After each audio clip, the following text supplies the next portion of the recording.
East Coast bias be damned. Caleb Williams is making believers from coast to coast.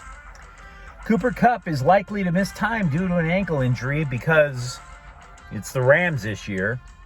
And why Chicharito needs to remove himself from the Men Who Aren't Afraid to Cry club. Good morning. I'm James. This is your daily dose of sports and snark for the greatest sports city in the world, Los Angeles. This is Faithful Angelenos Morning Report. It is November 14th, 2022. I am currently parked across the street from the first original Del Taco. And I bring that up because the last time I came here and I posted it, a bunch of people got really mad and started saying, that's not your favorite. I don't care. I just mentioned it. There's no reason to go to the Hall of Records. There's no reason to crack open the fast food history books. It's a taco stand. It's not that big a deal. So while I'm here enjoying a breakfast burrito, let's talk a little LA sports. If you like the content we put out, clickety-clack the like button. Clickety-clack the subscribe button. There's a notifications bell. Hit that. It'll let you know when we drop new content. Sharing is caring. Let people know we exist. And by all means, comment. For Pete's sake, I'm in Barstow. This is their only historical landmark, for Pete's sakes. Now, before we go through the news and notes from around LA, let's take a look at the scoreboard. There was just a rough day for the Rams, really dark. I was out at SoFi yesterday and watched Arizona just blast the Rams 27-17. There's a rapid recap of that game on the Rams playlist. LA is at buck naked last in the NFC West. Meanwhile, up north, DeAndre Carter caught a 32-yard touchdown pass, but that was the only touchdown the Chargers would get. San Francisco 22, Chargers 16. And Anthony Davis scored a season-high 37 points with 18 rebounds. Lakers 116, Brooklyn 103. Meanwhile, tonight, Norfolk State. For those of you who didn't realize Norfolk was a state, they're in town. They're going to face number 8th ranked UCLA basketball at 7 o'clock. That's the last cupcake matchup for UCLA before they face number 23 Illinois on Friday. The Clippers are in Houston. It's at 5 o'clock. Kawhi Leonard misses his 12th consecutive game. Now, without him, the Clippers are just 5-6. Finally, the Kings are up above the border playing Calgary at 5:30. The Flames were supposed to be dominant this year. They were. Right now, they're even 7 points behind the Kings. So they got a lot of work to do.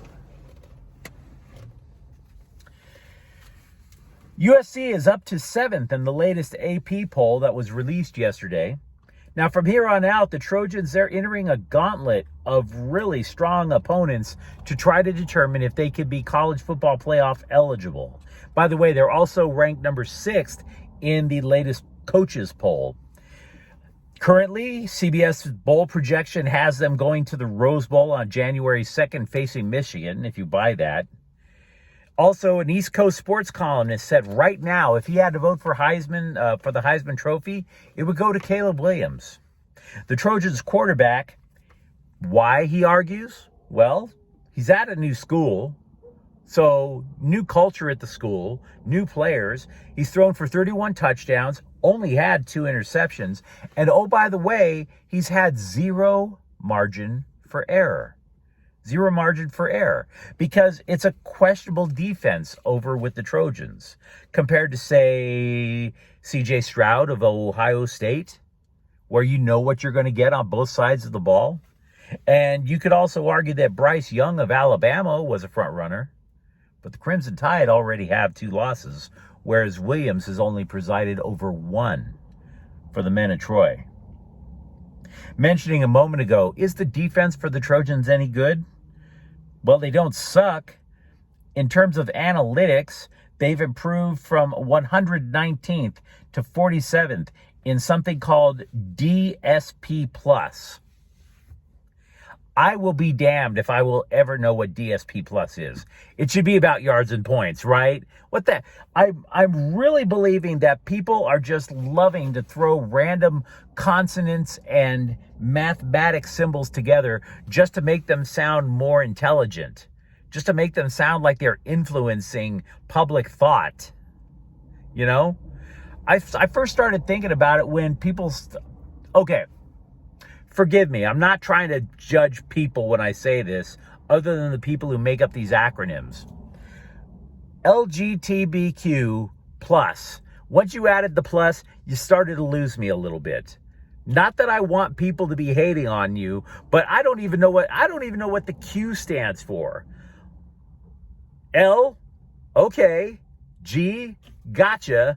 B, understood. T, I know a few people who are T. They're cool. We're cool. I don't even know what Q is, let alone plus. Why do I have to sign up for plus when I don't even know what plus is? And now I'm looking at this DSP plus. I have no idea what the hell that means either. And it's about football. I don't know human beings that well. I know football. I'm getting too old for this. For the second time this season, Cooper Kupp was removed from a Rams game due to injury, not to return. Sean McVay said after the game that Kupp's right ankle, quote, did not look good, unquote. An Arizona defender basically rolled over the ankle. Reports are all over the place right now about Kupp. One says he's going to miss significant time. Another says, oh, he's hurt, but it's not catastrophic. He missed a chunk of a game earlier this year. The same ankle was injured. And I have to tell you, Kupp was on a pace for 153 receptions this year. Had he stayed at that pace, that's a new NFL record. So another stab at history goes by the wayside. Mentioned analytics tweets a few moments ago. They also apparently keep track of the health of your football team. The site Man Games Lost said that from the year 2016 to 2020, the Rams were 3rd to 8th in terms of the healthiest teams in the NFL. I have no idea how you rank that. The Mexican press is hammering national soccer legend and Galaxy striker Chicharito for weeping on social media. For example, when he didn't get selected to go to the World Cup with El Tri this month. I like Chicharito. I really do. I hate the foreign press. I really think they're inaccurate. But they're right here. We have way too many dudes crying in public, man. I'm sorry. My wife, she keeps trying to get me to shed tears around her. And I'm like, honey, the only way that's happening, when I'm asleep, take a hammer and just blast my hand. Just break every bone. That's when you'll see me cry. It's not happening other than that. Maybe a stiletto to my testicles. That might get me to cry. But a lot of other things, that's not going to work. It's not even that I'm anti men who cry. I mean, it's not just a toxic femininity about wanting men to cry. It's not the sissy guy sort of thing, but it's just more like this. The men that I know who have cried told me after the fact that if it had reached anything else, they would have loaded themselves up with more guns than John Wick and just emptied the clips all over the town. We don't need men who cry. We have enough bullets flying around Los Angeles. We don't need any more, just so some of the ladies here could say, oh, my man, he's so sensitive. We don't need any of that. For a safer Los Angeles, Chicharito, please stop crying.